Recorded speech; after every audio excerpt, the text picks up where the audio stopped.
गोवा के स्वास्थ्य मंत्री विश्वजीत राणे के साथ आज हम बैठे हैं यहाँ पर। नमस्ते, प्लेजर। बहुत आप देख सकते हैं कि बहुत ज़बरदस्त यहाँ पर हम प्रॉपर्टी में हैं। गोवा की ताज होटल की एक प्रॉपर्टी है, बीच का किनारा है, हवा अच्छी बह रही है, तापमान भी ठीक है।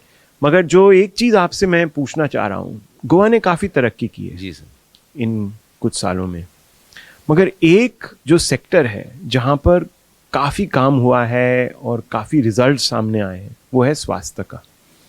और इसमें आपका ऑब्वियसली एक you had a massive impact, आपका यहाँ पर बहुत इम्पैक्ट हुआ है। ऐसे आपने क्या कर दिया है कि गोवा की हेल्थ केयर मॉडल को आज इतना एक किस्म से सहारा जा रहा है? सर, हम गोवा में हमारी कोशिश हमेशा रहती है कि देश के प्रधानमंत्री नरेंद्र मोदी जी का एक विजन कि सामान्य जनता और उनके अच्छे तरह से सेवा करने की ज़रूरत है। हर स्वास्थ्य मंत्री, आज मैं स्वास्थ्य मंत्री हूँ लेकिन एक कार्यकर्ता के माध्यम से सर, एक सामान्य आदमी के माध्यम से कि सामान्य जनता जो है, प्रजा जो है, उनके द्वार तक सेवा जानी चाहिए। मैं खुद, मेरी बेटी जब उसका जन्म हुआ, मेरे खुद के जीवन में ऐसे अनुभव मुझे देखने को मिले सर कि मुझे लगा कि सामान्य जो हमारे लोग होते हैं उनके जीवन में इस तरह का संकट आना नहीं चाहिए। सेरेब्रल पॉलिसी ये शब्द भी मुझे पता नहीं था। तब उस समय से बॉर्डरलाइन सेरेब्रल पॉलिसी लेके आज मेरी माँ एक 4th स्टेज कैंसर की उनका कैंसर से अलग तरीके से एक लड़ाई चल रही है। तो ये सब चीज़ देखते हुए पिताजी अभी 86 है, वो एक समय गोवा राज्य के मुख्यमंत्री बहुत साल तक रहे, लेकिन एक कोशिश हमेशा रही कि खुद के जीवन में जो समस्या आती है वो लोगों के जीवन में नहीं आना चाहिए और देश के प्रधानमंत्री की विचारधारा लोगों तक जाना चाहिए। तो प्रिवेंटिव मेडिसिन और नवे नवे तरीके के माध्यम से गोवा मॉडल हम हमेशा बोलते हैं कि लोगों के जीवन, सेविंग ऑफ लाइफ्स, यही हमारा उद्देश्य है और इस माध्यम से हम आगे जा रहे हैं सर। तो इसलिए आपने इसमें सिर्फ फोकस किया है हेल्थ केयर पर, क्योंकि आपका खुद का एक्सपीरियंस जी सर, काफ़ी आप पर प्रभाव हुआ है उसका। तो थोड़ा उस विस्तार में बताइए कि क्या हालात थे? सर उस समय ऐसी परिस्थिति थी कि जब मेरी बेटी का जन्म हुआ तो इधर PICU से लेके NICU कुछ चीज़ उसका डेफिनेशन ही नहीं था। हॉस्पिटल में हमने देखा कि फैसिलिटीज़ जो होनी चाहिए थी नहीं थी। पंपिंग, हैंड पंपिंग से माध्यम से हॉस्पिटल्स में बच्चों को ऑक्सीजन दिया जाता था।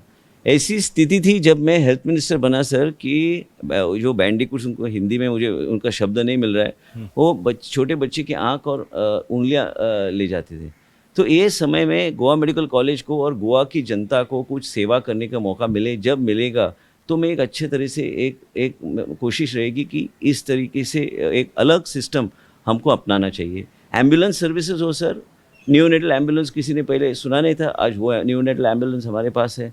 कार्डियक एम्बुलेंस राज्य देश में नहीं था, तो गोवा मेडिकल कॉलेज के माध्यम से हमने चालू किया, 108 सर्विसेज के माध्यम से हमने चालू किया सर।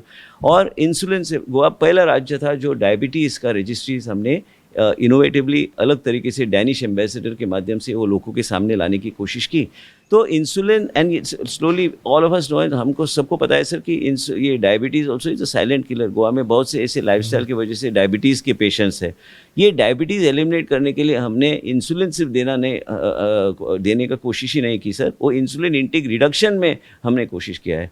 तो अलग तरीके से हमने देखा है कि लोगों के जीवन अच्छा होना चाहिए। तो लेथार्जी के माध्यम से हम देखते हैं आय विजन चला जाता है, हेवी डायबिटीज़ के माध्यम से ये फ्लेक्स पेन से लेकर हर चीज़ गोवा राज्य में हमारे मुख्यमंत्री, आज के मुख्यमंत्री, पहले के मुख्यमंत्री मनोहर पर्रिकर जी, आज के मुख्यमंत्री डॉक्टर प्रमोद सावंत और देश के नेतृत्व मोदी जी, उनका एक ही विषय है कि गरीब से गरीब जनता को और गरीब से गरीब घटक को हमको सेवा देना है।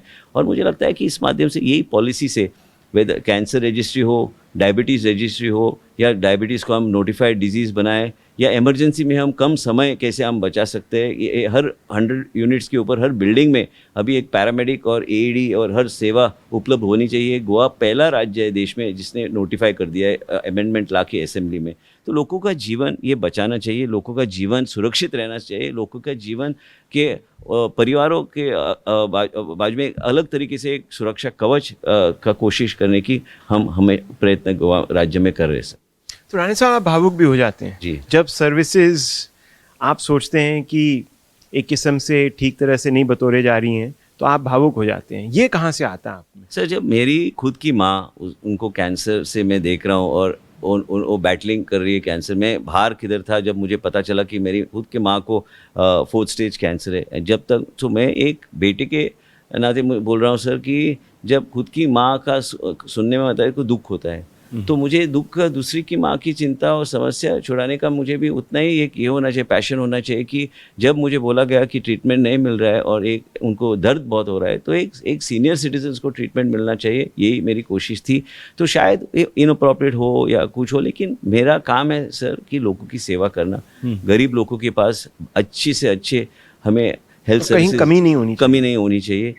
तो भी चैलेंजेस हमारे सामने आते हैं सर। तो यही कोशिश में शायद कहीं ऊपर नीचे हुआ होगा, लेकिन कोशिश तो discipline is very important. And गरीब इंसान सर वो आता है in desperation to ask for help. So हमारी कोशिश रहनी चाहिए कि हम इन तक पहुंच सके और अच्छी सेवा उन्हें दें। देखिए, आपका पैशन तो काफ़ी ऑब्वियस है। कोई ऐसा अनुभव जिससे आप हमारा साथ सजा करना चाहेंगे, जिसने आपको ज़िंदगी में एक किस्म से बहुत प्रेरित किया हो?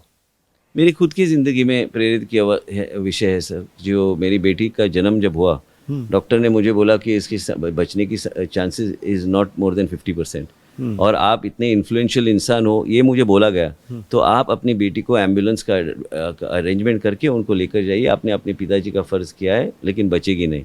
तो उस समय मैं हॉस्पिटल्स में नहीं गया। एक डॉक्टर गावणेकर करके इधर डॉक्टर थी, वो लंदन जा रही थी, तो हमारे डॉक्टर ने उसको एक वार्मर में 3 महीने वार्मर में उसमें रख के ट्रीटमेंट दे के फिर वो डेंजर जोन से बाहर आ गई। ऐसी सिचुएशन हो गई कि इनके पास उस समय हाइजीन या कोई ऐसी मॉनिटरिंग गाइडलाइंस नहीं थी, तो उसको सेप्टिसीमिया हो गया। तो सेप्टिसीमिया के बाद मैंने उनको इतना ही विनती किया कि मुझे एक नर्स और एक डॉक्टर दीजिए। वो नर्स और डॉक्टर जब उन्होंने मुझे दिया, मैंने उसको डॉक्टर गावणेकर की क्लिनिक में मैंने शिफ्ट किया। पेशेंट्स कोई नहीं थे क्योंकि इन्फेक्शन होने की संभावना बहुत थी। तो मैंने ये सब देखा कि ये बच गई। जब बच गई हमें लगा, डॉक्टर्स ने बोला 6 महीने के बाद हमें पता चलेगा कि उसको सुनने में आता है या उसमें बोलने में आता है, कि ये सब चीज़ जो उस समय मेरे जीवन में जो अभी तक फ्लैशबैक लिया तो मुझ पे जो बीत चुकी है वो समय, मुझे लगता है कि उसके बाद मैंने सोच लिया कि ऐसा प्रसंग मुझ पे जब आता है तो सामान्य जनता पे ऐसी प्रसंग आए तो आनी नहीं चाहिए। और एक दिन मुझे इंटरेस्ट था पॉलिटिक्स में, एक जब मैं एमएलए बनूंगा या मंत्री बनूंगा तो मैं लोगों की सेवा अलग तरीके से करूंगा, जो लोग याद रखेंगे कि इस इंसान ने कुछ तो अलग तरीके से किया है हेल्थ सेक्टर में। तो यही एक इच्छा थी। राणे साहब, आपसे बात करके बहुत अच्छा लगा। Thank you so much. Thank you so much for having me. Thank you. Thank you.